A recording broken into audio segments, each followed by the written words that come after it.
So we did a story on actor Michael Rapaport a few weeks ago where he went viral with the video he posted on social media He wasn't happy showing. with the policies that he voted for in practice. He didn't like his free trial of communism.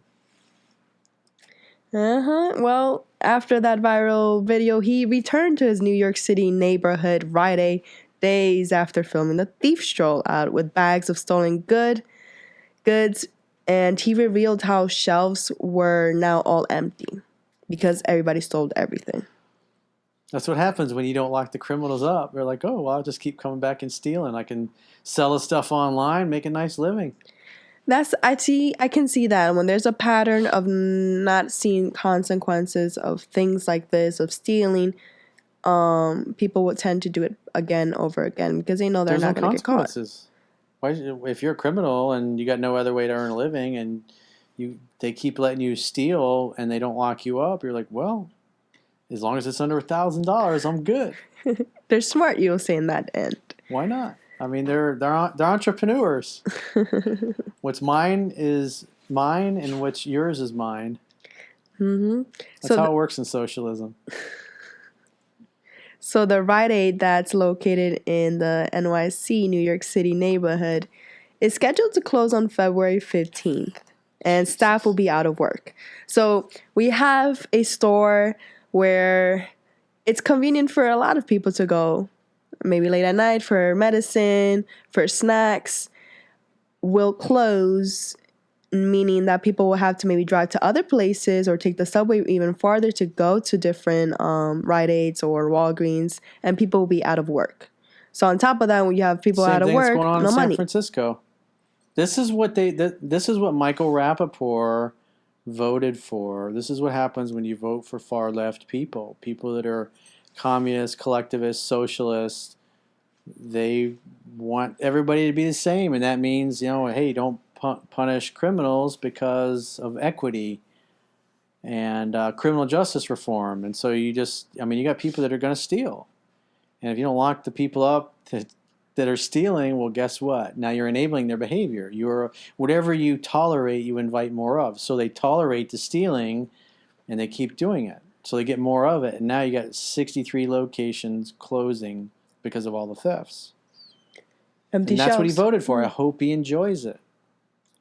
So many empty shelves, and other people also need their goods, so they won't be getting it because of all the thefts. Yeah, the people now have to travel outside their local area on a longer bus or train ride to someplace where they can get the stuff they need. And then the criminals will just move on like locusts to another location where the stores haven't all closed. That can be. But also, I know New York City, it's cold. Snow, it's cold. Now these people have to go farther. They're going to get more cold. They're going to be freezing outside port. They're going to be angry, I feel like. Well, the criminals, with the money they make off the goods that they're selling, they're staying in the nice hotels. Could be. Staying they nice sleep on the streets or... with the money they're making. They're sleeping somewhere. Yeah, that's the other thing. When, word gets out. So if the criminal enterprises are doing real well, like in San Francisco or New York City because of their policies, then you get criminals from the whole country going, oh, wow, it's pretty easy there. I can make a good living in New York City just ripping shit off all day, and they won't prosecute me. So they could be an internet entrepreneur by going and getting all of their merchandise for their online business for free, and then they sell it online, and they got 100% profit margin. It's a pretty great business because they didn't pay anything for it other than their time. So you get all criminals from all over the countries going to these areas, which living in the free state of Florida, because we don't tolerate that here, it's like, hey, that's what they voted for. Let all the criminals come to them now. That's what they wanted. They wanted to be easy on criminals. Now they get all of the criminals or most of the criminals. So enjoy. That would create a lot of chaos if you bring in all criminals in one location, and the city could be up patas para arriba. It could be. Meaning what does that mean? Patas para arriba I really don't know how to express it in English. I just know I can say that the city will be upside down because of all these things that are happening. We call it FUBAR.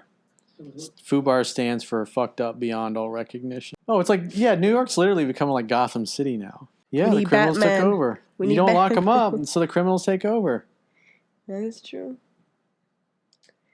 Well, maybe the real life Batman will show up after all. Maybe there's a Bruce Wayne out there. That's a question I wanted to ask, because we see in the movies there's always criminals, but where's the good guys, the superheroes? Because they always say it. I know it's fantasies, but the police aren't allowed to lock anybody up. The DA's office won't prosecute anybody. They just let them right back out on no bail.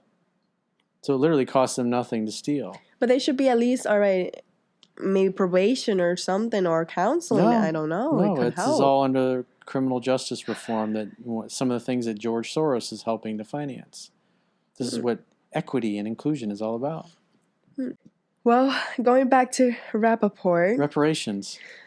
Rite Aid reparations, you can call it. So in the video posted to his Instagram, Rapaport said, "There's nothing to steal because everybody stole everything." So he sees empty shelves. People can buy, obviously, but the criminals won't go back to the location because there's nothing else to steal. No good things to steal. Now, Rapaport has blamed New York's lenient bail reform for the brazen thefts.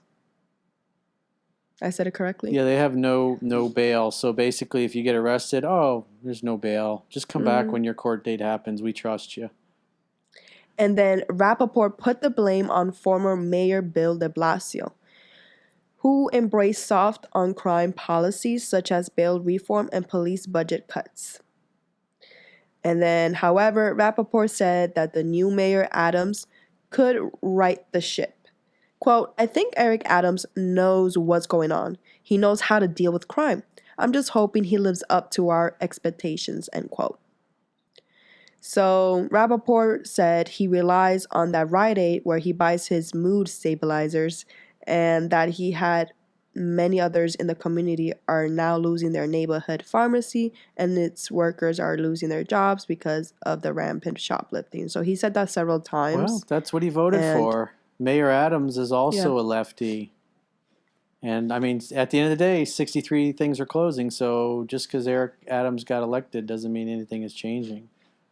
Gotham City is becoming more Gotham-like city. Actions, like you said, actions need to be done, no words. You got with time, maybe, or... So I hope Michael Rapaport enjoys what he voted for.